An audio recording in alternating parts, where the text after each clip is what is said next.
your question? To serve and to protect. Philippine National Police motto. Given a chance to change this motto, what would it be and why? Thank you po for that wonderful question. And if I could be given a chance to change this motto, I will change it into to implement justice and be the justice. Because being a police officer is a huge privilege because of its power and authority.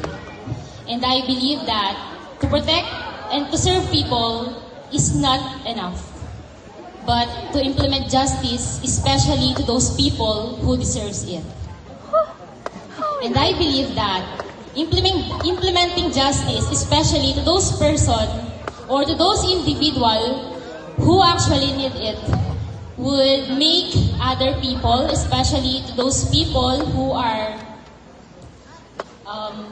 vulnerable, will make them feel that they are not alone and they are feel protected because of our functional police officer.